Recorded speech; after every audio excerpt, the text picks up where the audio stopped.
پیغمبر صلى الله عليه وسلم فرمي لا تصاحب إلا مؤمنا ولا يأكل طعامك إلا تقي. هاوريتي إيمان دار نبي نيكي وناند با نخوا إلا لخوا ترز نبي.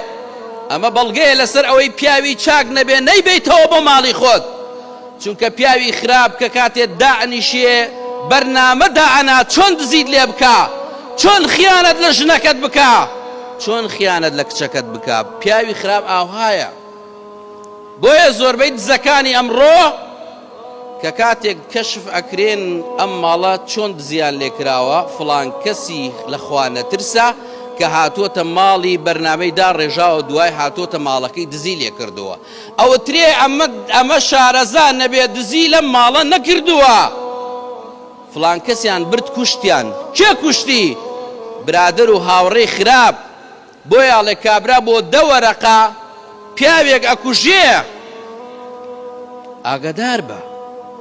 پێغەمبەری خوا صلى الله عليه وسلم أفرمي من كان يؤمن بالله واليوم الآخر فلا يجلس على مائدة يدار عليها الخمر أو كسي باوەڕی هەیە بە الله بەڕۆژی دوایی بادانەنیشێ لەسەر مێزێک کە عەرەقی تیادانرابێ واتە ئاگادار بە لەگەڵ پیاوی خراپ دانەنیشی.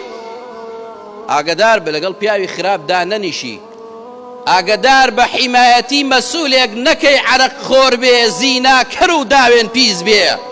ئەمە دەلیلە لەسەر ئەوەی کەوا ئاگادار بە ئاگادار بە لەگەڵ پیاوی خراپ هەڵس و کەوت مەکە دوای خوای گەورە ڕسوات ئەکا لە دنیا و لە قیامەتە.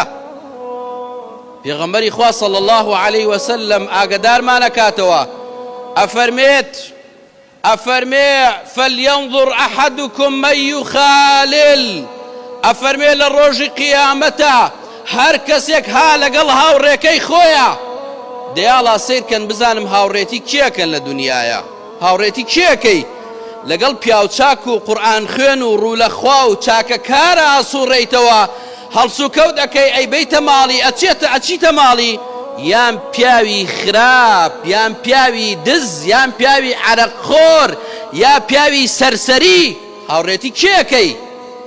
بۆیە ئاگا لە خۆت بێت، ئاگا لە ماڵ و مناڵیشت بێت، ئاگا لە ژنەکەیشت بێ هەڵس و کەوت ئەکا لەگەڵ کێیە.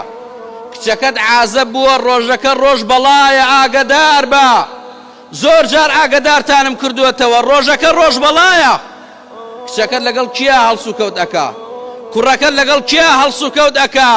دوای ئەبێ بە هەردوو دەست بدەیتە سەر خۆتە چیت هەیە ئەبێ بیفرۆشی ئەبێ سەرگەردان بڕۆی ماڵ خۆ دوێران کەی بۆ لەبەر ئەوەی کەوا کوڕەکەت پیاوی کوشت، لەبەر ئەوەی کەوا کچەکەتیان هەڵگرد و دەستیان گرد و بردیان.